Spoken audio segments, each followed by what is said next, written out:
Hi, everybody. This is Samara Michelle. I hope you guys are doing well.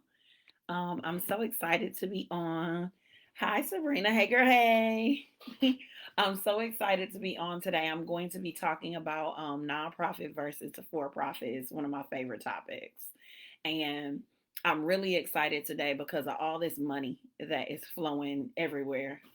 There is lots and lots of grant money that is floating around. You see because of COVID-19 and also because of the Black Lives Matter movement. And so, since we have that money flowing around, I wanted to talk to you guys about being a nonprofit organization or being a for profit organization.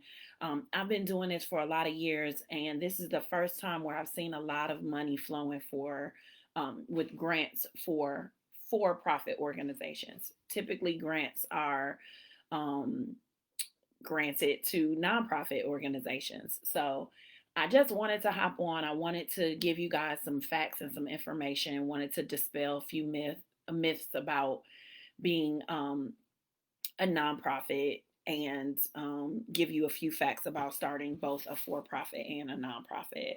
So, there are some very key differences. The main difference between nonprofit and for profit is the purpose of the business. So, a nonprofit organization is always going to be mission driven, it's always going to have a community purpose.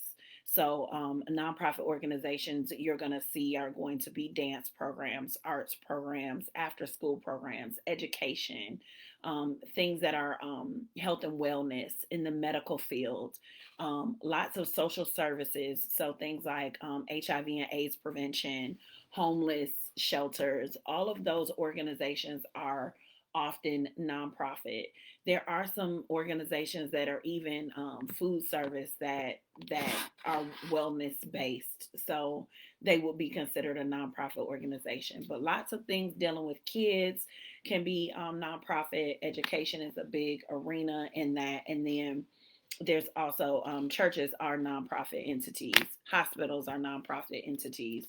So anything with a community based a mission, things that are going to take care of the community, those are going to be things that are nonprofit. And then for profit are the rest of the businesses. They are their primary purpose is to provide services and goods, and their primary goal is to make money.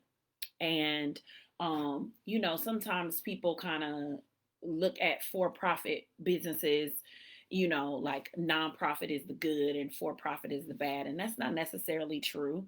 There's nothing wrong with making money, and that's where one of the myths come in, because people feel like if they own a nonprofit or if they are part of a nonprofit, that it is all of a sudden going to be not a viable business, that everything is free.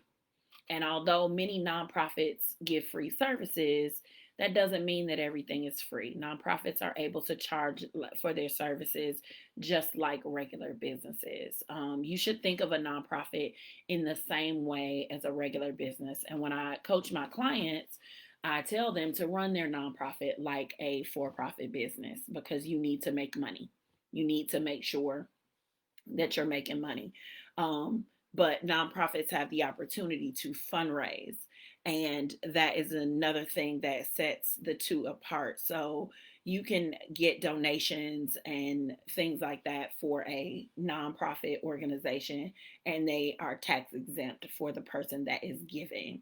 And I know I hopped right in because I wanted to make sure I didn't take up too much of you guys' time, but I do want to say, I have a really good friend that's a lawyer, and she makes sure that I keep everything on the legal track. So I want to make sure that you guys understand that I am not a lawyer, and I am not an accountant. So any advice that I give you is a business advice, and you have to do your due diligence and look everything up and make sure that you're making the right decisions for your situation. I'm not going to tell you anything that's not true, but everything is not for everybody. So make sure that you're pulling the information from me as a resource, and then you are doing your due diligence, and then making sure that you are making decisions that are right for you. But back to what I was saying, so nonprofit organizations can fundraise and they can get money. And so any of their donors or any of their sponsors can get a tax deduction for giving to that organization because it's a nonprofit organization. So sometimes you hear about for profit organizations having sponsors as well. And um, you definitely can get sponsored as a for-profit organization. People do it for marketing purposes all the time. Companies will donate to a smaller company or to a different type of company. Sporting events is one of them. A sporting event is a for-profit business, but they have sponsors. They have, Coca-Cola may sponsor or Gatorade sponsors because it's good for their business and it's good for their brand. So those are although you are a for-profit business, it doesn't mean that you can't get sponsors and it doesn't mean that you can't get money to flow into your business. It's just a different model. um, but a nonprofit ensures that all of its revenue and all of its profit goes to the mission. It goes to the organization. And a for-profit, they can earn profits and then get healthy bonuses for their owners and shareholders at the end. Nonprofits cannot do that, and that's why there is a myth that nonprofits can't make money. You can make money, you just have to use it for the purpose that the nonprofit was built.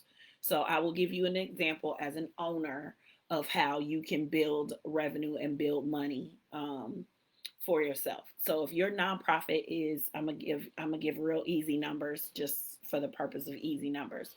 Let's just say that you have a budget of $50,000 and you brought in $50,000 this year and you paid out all of your expenses and everything, and your salary was $25,000, right?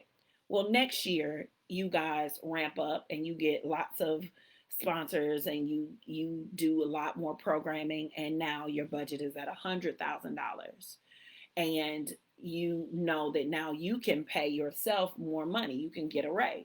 So you, instead of $25,000 this year, you might make $30,000 or $50,000. It just needs to be comparable to make sure that the organization can run. So you can't raise $100,000 and the owner gets $90,000 and the rest of the money goes to the program. It should be proportionate to what should happen in a normal business. But owners of nonprofits, um, well, directors of nonprofits, founders of nonprofits, because they're technically community owned. You are able to get a salary, so you would be able to get a raise. So that means that you can make money doing the nonprofit organization. So a lot of people don't know that. They think that it has to just be their blood, sweat, and tears, and that they don't have to get money. They can't get money out of it, and you can. So I wanted to dispel that myth. So the tax exemption for nonprofits. So a nonprofit does not pay federal income taxes.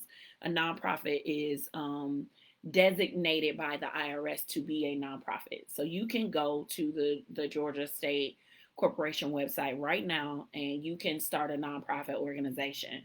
And they will be looking for tax money from you unless you get the IRS 501c3 designation. So you have to go to the IRS and get the designation for your existing nonprofit corporation in order to be a nonprofit corporation to be tax exempt. That also gives you the designation for people's donations to be tax exempt as well. Um, another caveat for a nonprofit owner is that you don't have to pay into unemployment taxes, so it's a little easier to have a staff member. But if you do have to pay unemployment for the staff member, like you let them go or and you owe unemployment for them, you have to pay them on the back end. Corporations, they're just subject to income tax, period. You get taxed. That's it. Now there are tax deductions that you can take, especially as a sole proprietor. You can take tax deductions on your normal 1040, and you can look into that. And sometimes it's beneficial to do that because you're spending money on that business. So you have to make sure that you do that. Then nonprofit versus for profit, also the way that you staff, because you have a community because you have a community goal, you can often get volunteers and people that will work hard for you, either at no cost or at a low cost because they believe in the mission. So it is a very normal for there to be lots and lots of volunteers in a nonprofit organization, and it's very helpful to the organization and it's helpful to the volunteers if you do it right. So that's a good thing. And then of course, staff for a for-profit organization should be W-2 employees, and for-profit organizations also contract people as well. So those are some of the key differences between being a for-profit and a nonprofit organization. I don't say that you should be either. I just, as a coach, if you are running a business that has a community need, I think that it's very advantageous for you to be a nonprofit organization. If you are somebody that's already giving and doing things, you're an artist, you're a dancer, and you are producing work, most of those things can be, a nonprofit can help you because there are lots of discounts that happen because you're a nonprofit. There's a lot. I'm gonna give you a couple of examples. So Google has you can get G Suite for free if you're a nonprofit. There is a program called there's a website called TechSoup.org, and they give you discounts on computer software and computer equipment that that's really helpful. And of course, the grants that you can get as a for profit, as a nonprofit, that is beneficial. So it is beneficial to be a nonprofit with the tax exemption and all of those things if you have an organization that is that purpose. I do not suggest if you are running a for-profit business and you just want to get the tax exemption and you're trying to kind of finagle your business into having a community purpose, just have a for-profit organization and pay the taxes and do the deductions. Oftentimes the taxes aren't as much as you think they are when you're a small grassroots business. It's just worth it to just do it the right way and have the freedom to be able to run your for profit however you want.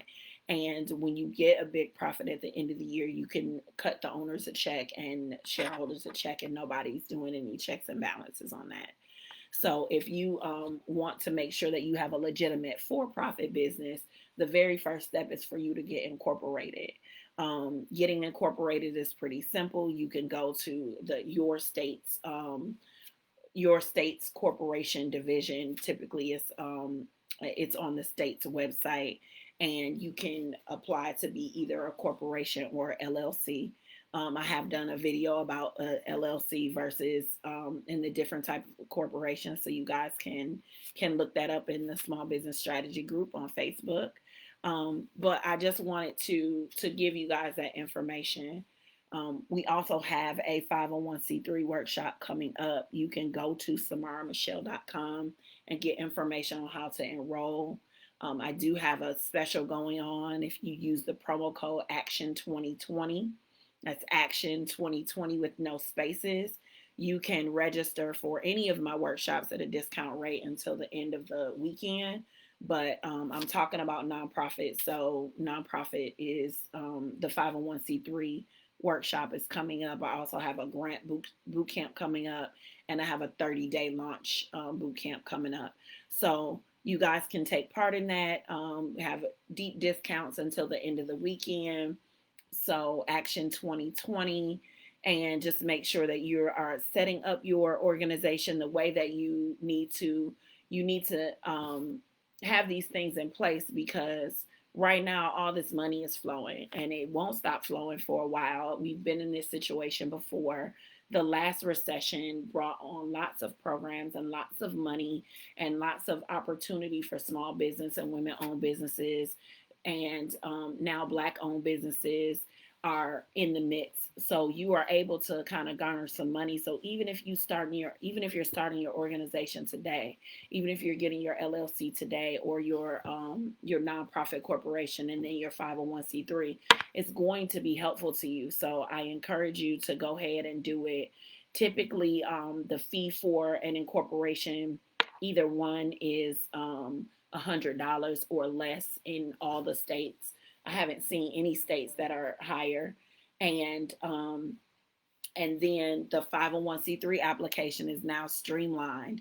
So it's $250 IRS fee for the application. And when we do it in the workshop, we get it done on that night. We get your incorporation done on that night, and we take care of you. So if you have questions, feel free to drop them under the video. Even if you're on the replay, you can drop your questions. I'm still notified. I still want answer. You can reach me at samaramichelle.com. All of my information is on there. And like I said, until this Sunday, which is June 28th, 2020, because this video might go forever. Action 2020 is the promo code.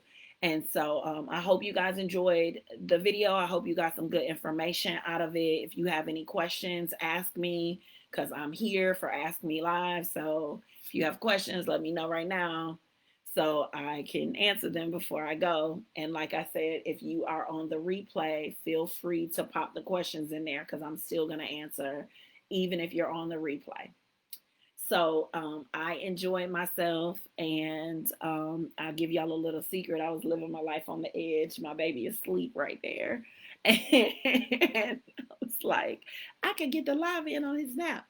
So thank you so much. And again, hit me up, samaramichelle.com. I have questions. You can ask questions in the strategy group as well, and invite your friends there too. Thanks so much. Have a good day. Bye.